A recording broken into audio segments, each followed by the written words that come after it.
Ladies and gentlemen, brothers and sisters, sons and daughters, hear me today. We live in a generation obsessed with announcements. Everybody wants to go live. Everybody wants to post. Everybody wants to tell it before they build it.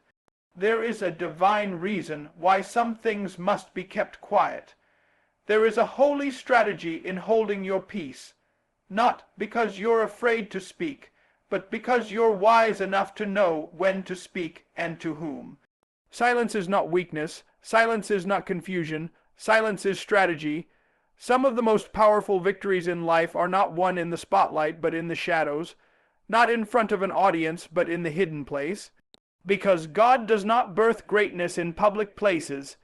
He births greatness in the womb of obscurity.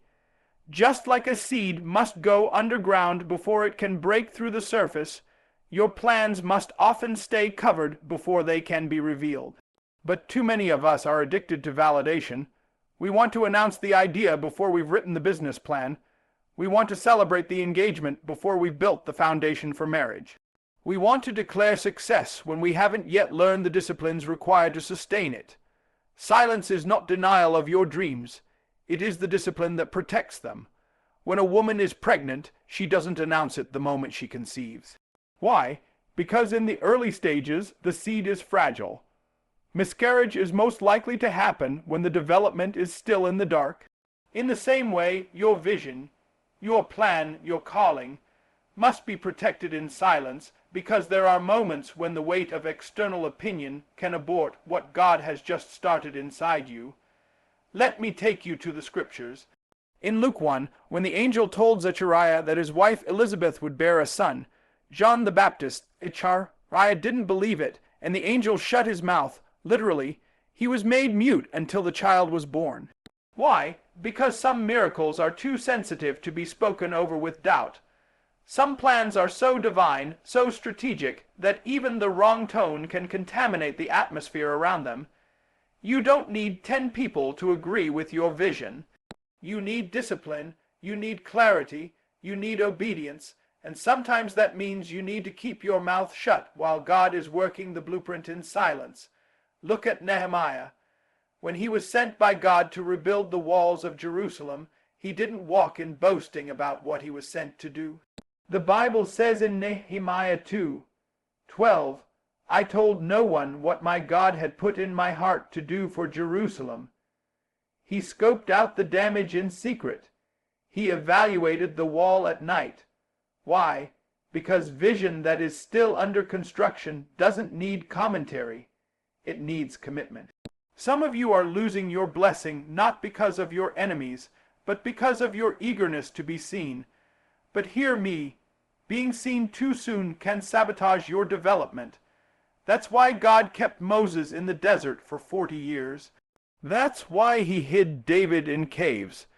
That's why Jesus himself, after being baptized and declared the Son of God, was led by the Spirit into the wilderness, not to be celebrated, not to be followed, but to be tested. To be proven, to be prepared in silence, because what's built in silence can't be shaken by noise. What's birthed in private won't be broken in public. What God forms in the dark, he will reveal in the light, when it's time. But the problem is, some of us can't stand the silence. We get uncomfortable when nobody knows what we're up to. We get anxious when there's no applause. But I want to teach you today. There is strength in being misunderstood. There is power in moving quietly. Every general knows that no war is won by revealing your battle plan to the enemy, and the devil is strategic. He's not omniscient, but he's observant. The moment you open your mouth and share your vision prematurely, you invite unnecessary warfare into your life. You give the enemy blueprints to build distractions. Some attacks you're facing right now didn't come from spiritual warfare. They came from your mouth. You talked too soon. You told the wrong person. You went live before you went low in prayer, and now you're wondering why the path got harder. Listen, your silence is not a sign of inactivity. It's a weapon. It confuses the enemy. It frustrates the doubters. It gives God room to move without interference. Because when you stop talking, you start listening. And when you start listening, you hear divine instructions. God says, "Be still and know that I am God." Stillness is not laziness. Stillness is the awareness that God is working while I'm watching, that heaven is moving even when earth is silent. And when the time is right, when the fruit has ripened, when the door has opened, when the foundation has been laid, then and only then will God say, "Now show them what I've been doing in you." Not with a post, not with a press release, not with an announcement, but with results that speak louder than your words ever could. So, stay silent, stay focused, stay planted, because silence is strategy. You can talk about it all day. You can write the vision, you can pray about the goal, you can dream it, declare it, and even decree it. But if you don't move, if you don't act, if you don't step, then your faith is not faith at all. It's just fantasy. Faith, real faith, the kind that heaven responds to, is not passive. It is not just emotional. It is not a feeling, not goosebumps, not hype. Faith is movement. Faith is motion. Faith is doing. The Bible says in James 2:17, "Faith without works is dead." That's not a metaphor. That's truth. That means faith with no action is a corpse. It looks like it could live, but it has no breath. It has no pulse. It has no life. We've got too many people sitting on dreams that God never told them to delay. Too many are saying, "I'm waiting on the Lord," but the Lord has been waiting on you. God gave you the plan, but He will not build the business. He gave you the gift, but He will not write the book. He gave you the idea, but He will not fill out the application. He provides the opportunity, but you must take the step. Look at Abraham. God told him to go to a land He would show him, not a land he had mapped out in advance. Abraham didn't get a GPS. He didn't get coordinates. He got a command, "Go," and because he moved, God revealed. It wasn't until he acted that the promise began to unfold. The problem is, we want clarity before commitment. We want God to show us everything before we do anything. But that's not how faith works. Faith doesn't wait for confirmation. It becomes the confirmation. Faith doesn't need the whole picture. It moves with the piece God gave. You don't need to know every detail before you obey. You just need to move, and in that movement, in that obedience, something supernatural begins to happen. Doors start to open. Resources start to find you. People begin to appear, not because you talked about it, but because you acted like you believed it. Let me make it plain. Believing God is not the same as obeying God. You can believe He called you and still not walk in it. You can believe He anointed you and still stay hidden because of fear. But faith isn't just what you believe in your heart. It's what you're willing to risk with your hand. God is not moved by how loud you shout. He's moved by how far you step. The Israelites shouted in the wilderness, but only Joshua and Caleb had the faith to enter the promised land. Why? Because real faith doesn't just rejoice in the promise. It takes possession of it. That's why when Jesus saw the man with the withered hand, He didn't just heal him on the spot. He gave him a command, "Stretch out your hand." Faith is in the stretch. Faith is in the reach. That man could have said, "But Lord, I can't. I've been this way too long. What if nothing happens?" But he didn't. He moved, he obeyed, and in the motion came the miracle. You've been praying, "God, send the opportunity." But what if God is saying, "Start the project"? You've been asking, "Lord, bless me financially." But God is saying, "Have you written the budget? Have you started the discipline? Have you sown the seed?" Because He won't multiply what you haven't moved on. He won't bless what you're too scared to begin. You keep asking God to do what only action can activate. We love the idea of faith, but we don't always embrace the responsibility that comes with it. Faith requires effort. Faith requires sacrifice. Faith will cost you your comfort. It will make you walk into rooms where you don't feel qualified. It will make you apply for things you don't think you're ready for. It will push you to speak when your voice is trembling. But that's the kind of faith God responds to, the faith that moves anyway. You don't need more faith. You need to use the faith you already have. Jesus said, if you have faith the size of a mustard seed, not a mountain of faith, just a mustard seed. That means it's not about the size of your belief. It's about the action tied to it. Stop waiting for perfect conditions. Stop looking for signs to confirm what God has already commanded. Stop hesitating because of who might not support you. Faith doesn't need a crowd. It needs a commitment. You don't have to be fully ready. You don't need to have it all together. Just take the step, make the call, start the course, build the plan, begin the thing. Because the blessing isn't in the announcement, it's in the action. And when you move, heaven moves with you. When you act, grace meets you on the road. When you build, God breathes on your bricks. But he cannot bless what you will not begin. So today I tell you, don't just speak faith. Walk it, work it, move in it. Because faith without works isn't just ineffective. It's dead. And your destiny is too alive, too real, too needed in this world to be buried under fear and inaction. Start moving, start acting, start walking. Faith requires action. We are living in a time where people are full of declarations. Social media timelines are flooded with promises. I'm going to start my own business. I'm about to make 6 figures. This is my year. We hear it every day. Words, promises, forecasts, spoken with passion, but not always followed with proof. Let me tell you something that life will teach you if you listen. People are not moved by what you say. You move them by what you show. Because at the end of the day, talk is cheap. Declarations are easy, but results are rare, and results speak. They testify, they confirm, they validate the promise. You can promise to change.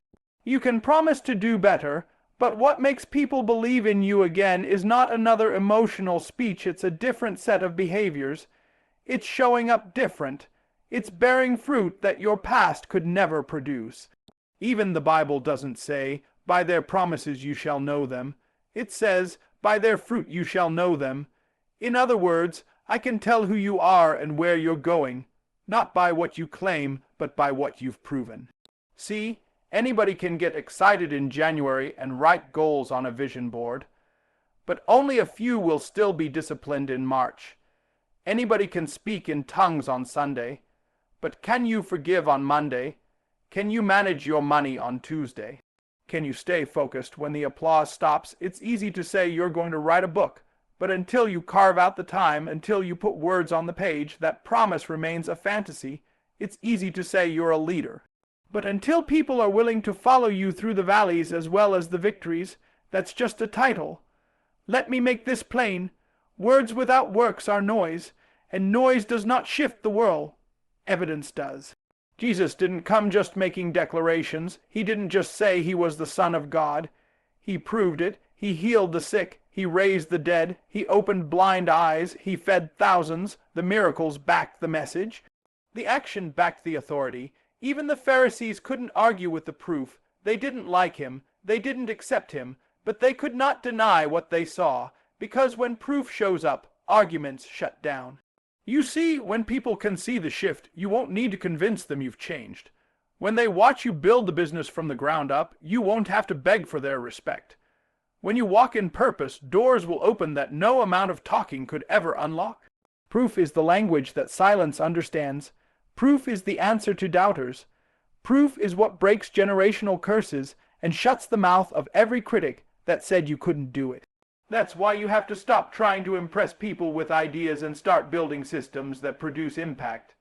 Stop wasting energy explaining your process. People will always have opinions, but results don't lie.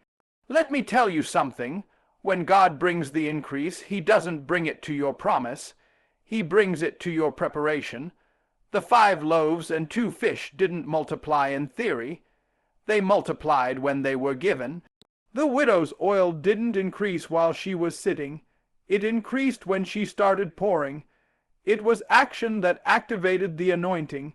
So what are you still talking about that you should already be working on? What dream are you still announcing instead of building? What promise have you made to yourself, your family, your future, that has no evidence behind it yet? God is not asking you to be perfect. He's not even asking you to have it all figured out. But he is asking you to start producing. He's asking you to be fruitful. Because when you start bearing fruit, you won't have to chase validation. Fruit will speak for you. Fruit says you're faithful. Fruit says you stayed consistent. Fruit says you didn't quit when it got hard. Fruit says you don't just make promises. You make progress, and here's what I love about God. He honors the doers. He honors the builders. He honors those who don't just talk about purpose, but live it, breathe it, execute it. He blesses what you put your hands to, not just what you speak with your mouth. So it's time to stop hiding behind intentions. Intentions sound good, but they don't build legacies. Intentions don't transform families. Intentions don't start ministries. Intentions don't change the world. Results do. When you walk into a room with proof, you shift the atmosphere. You don't need an introduction. Your excellence will speak. You don't need to defend your past. Your growth will speak. You don't need to convince them of your value. Your fruit will speak. So today, I challenge you, produce something. Build something. Deliver something. Not just to impress others, but because you were created to produce. You were designed to demonstrate God's power through visible fruit. Because in this life, it's not your promise that sets you apart. It's your proof. Everybody dreams. You don't need faith to dream. You don't need discipline to dream. You can be broke and still dream. You can be lazy and still have big ideas. You can talk a good game and make vision boards and speak affirmations. But what separates those who only dream from those who truly walk in destiny is execution. Dreams are free, but execution will cost you. It will cost you your time. It will cost you your comfort. It will cost you your excuses. And it will demand something that not everyone is willing to give. Action backed by consistency. That's what separates the ones who wish from the ones who win. Because at the end of the day, God will give the vision, but he will not do the work for you. We are too often seduced by the fantasy of success, but repelled by the discipline required to reach it. You want the crown, but you don't want the cross. You want the promotion, but you don't want the pressure. You want to stand on the platform, but are you willing to sweat in private when nobody is clapping for you? Ideas without execution are empty. And you can't feed your family with a dream that you never put your hands to. You can't change your community with a plan that lives in your head. You can't change your life with a goal you never grind for. It's not about how good your idea is. It's about how deeply you're willing to commit to building it. I need to tell you something straight. God doesn't bless your dreams. He blesses your diligence. Proverbs 14:23 says, all hard work brings a profit, but mere talk leads only to poverty. You can talk about starting that business for 10 years and still be stuck in the same place because you never executed. You're not waiting on a miracle. The miracle is already in motion. It's waiting on you. It's waiting for you to turn off the TV, get up earlier, manage your time and focus. Stop talking about what you're going to do and do it. Stop waiting for perfect timing. There's no such thing. Excellence is not born from convenience. It's born from execution under pressure. Look at Noah. God gave him the vision of a flood before there was even rain. He could have said, that's too much, Lord. Let me just pray on it. But instead, he picked up a hammer. He got the wood. He built the ark. And because he moved in obedience, his execution became the vehicle for salvation. Now, here this execution is not glamorous. It's not always exciting. There are no cameras when you're practicing. There's no spotlight when you're studying late at night, grinding, learning, failing, adjusting. But those are the moments that define the doer. That's where greatness is carved out, not on the stage, but in the shadows. So many people are stuck not because they lack talent or vision, but because they confuse movement with progress. You're busy, but you're not productive. You're planning, but you're not producing. You're watching everyone else build and then blaming God for not doing for you what he blessed in someone else. But let me tell you, the same God that gave you the dream is waiting on you to move. Because execution is a form of faith, when you build even though you're afraid, when you show up even when no one sees you, when you finish even when it's hard, that's faith in motion. Some people are gifted dreamers. They're always talking about what's next. But life doesn't respond to your imagination. It responds to your implementation. You can have the vision to be a CEO, but if you don't learn how to lead, how to manage, how to steward, it's just a fantasy. God gave Joseph dreams, yes, but those dreams had to be walked out through betrayal, through prison, through pain, and through execution. It's time to execute. Time to stop rehearsing the fear, stop rewriting the plan, and just start. It won't be perfect. It won't always be pretty, but progress is better than perfection, because the person who stumbles forward is still ahead of the person standing still. Execution builds momentum. The more you move, the more grace shows up.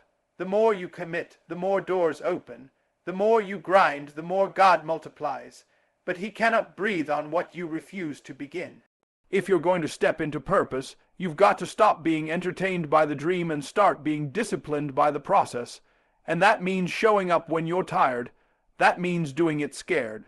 That means producing even when no one claps, because your consistency is proof that you believe God's promise. Dreamers talk about it, doers become it, and I came to tell somebody you've dreamed long enough. You've waited long enough. It's time to stop saying one day and make this the day. Build it, write it, start it, launch it, finish it, because execution is the bridge between your idea and your impact. You're not just called to dream, you're called to do. There comes a point in life when words just won't do anymore, when you've said all you can say, when you've explained your vision, pleaded your case, expressed your intentions, and still people don't believe you. They don't trust your change. They don't support your calling. And after a while, you realize something profound. Words have limitations, but results speak a language no one can deny. You see, there are people who have made up their minds about you. They've put you in a category. They've reduced you to who you used to be. They remember your mistakes, your failures, your broken promises. And no matter how eloquent you become, no matter how much passion fills your voice, your words alone won't shift their perspective. That's when you stop arguing, stop debating, stop trying to prove yourself with talk. And you let the results speak, because results don't lie. Results don't have to explain themselves. They don't need validation, don't beg for attention. Results walk into the room and change the conversation. When people see the fruit, they forget the foolishness. When they see the growth, the consistency, the transformation, the old narrative begins to break under the weight of new evidence.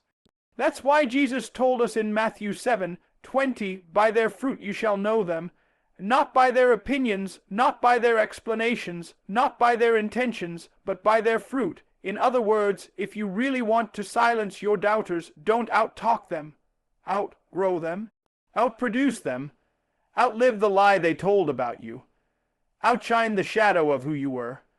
Let me talk to someone who's tired of trying to convince others of your change, tired of repeating yourself, tired of defending your dream. You've been trying to explain the calling on your life to people who don't even have the capacity to understand it. You've been giving pearls to pigs, feeding vision to people who only know how to trample on it. It's time to stop wasting your breath and start building your evidence, because the best apology is changed behavior. The best comeback is consistent progress. The best answer to doubt is visible results. You don't have to scream your transformation, just walk in it. You don't need to post about every move you make. You don't need to defend every decision. You don't need to clap back at every critic. What you need is focus. What you need is discipline. What you need is fruit. Let your healed mind speak for you. Let your thriving business speak for you. Let your peaceful life speak for you. Let your transformed behavior, your spiritual growth, your sustained progress do the talking. Because while they're still stuck on what you said, God is elevating what you did. He's blessing what you built in silence. He's promoting what you prepared in private. He's multiplying what you sacrificed for. And when the time is right, your results will speak in rooms your mouth never even entered. Remember David. He didn't have to tell Saul he was ready to fight Goliath. He didn't come with a fancy speech. He came with a resume of results. He said, I killed a lion, I killed a bear, and I'll take this giant down too. He had proof, not just passion. He had fruit, not just fire. And when he stepped onto that battlefield, it was not to argue, it was to execute. And that's how you must live, executing in the face of doubt, walking in your anointing even when they don't recognize it, showing up with consistency when they expected you to quit, producing fruit when they prophesied failure over you. Because God is not glorified through empty declarations. He is glorified through visible transformation. You want to know what shuts the enemy up? A changed life, a consistent walk, a harvest that cannot be denied. You want to know what makes people reconsider who you are? A testimony that's lived, not shouted, a track record of excellence, a life marked by results, and those results don't have to be massive or flashy. Sometimes the most powerful proof is peace of mind. It's freedom from addiction. It's self-control when you used to lose it. It's humility where pride once lived. It's joy that the world didn't give and can't take away. So don't be discouraged when people don't believe you right away. Don't get bitter when they still see you through the lens of your past. Just keep growing, keep sowing, keep producing, because when you let results speak, they preach a sermon more powerful than any speech you could ever give. And hear me, when your results start speaking, even your enemies have to listen. Even the haters have to step back. Even the critics start to watch in silence, because when God breathes on your obedience, when he adds his yes to your labor, what you do will shout louder than anything you ever said. So move in silence if you have to. Build when no one's clapping. Obey when no one understands. Trust that your work is not in vain, because at the right time your harvest will speak, your discipline will speak, your progress will speak. Let results speak when words no longer work. That's how God gets the glory, through the visible evidence of a life changed, a mind renewed, and a purpose executed. So after all is said and done, after the words have been spoken, the dreams declared, and the promises made, what remains is what you do. The world is full of talkers, full of planners, full of wishers. But destiny doesn't belong to the loudest voice. It belongs to the one who shows up, locks in, and executes when the crowd is gone. You don't have to announce your every move. You don't have to beg for support. You don't even have to prove yourself to the ones who don't believe in you. Just build, just work, just grind. Because when you stop telling people your plans and start showing them results, your life becomes your loudest testimony. Let your discipline preach. Let your results testify. Let your transformation silence the noise, because people can doubt your words, but they can't deny your fruit. It's time to close your mouth and open your hands. Time to stop forecasting and start producing. Time to step out of the fantasy and into the fire of daily obedience, because that's where the dream becomes flesh. That's where the calling becomes clarity. That's where talk dies and testimony is born. So don't tell them you're changing. Let your growth show it. Don't tell them you're about to succeed. Let your excellence prove it. Don't tell them you're walking in purpose. Let your results proclaim it. The dreamer talks, the doer shows, and the finisher produces something that cannot be denied. Now go forth, not with louder speech, but with deeper focus, not with more noise, but with more fruit. Because when your results start speaking, even your enemies will have to listen. Let them see what God can do through someone who stops announcing and starts executing. Don't tell them your plans, show them results. And watch how heaven and earth respond, Amen.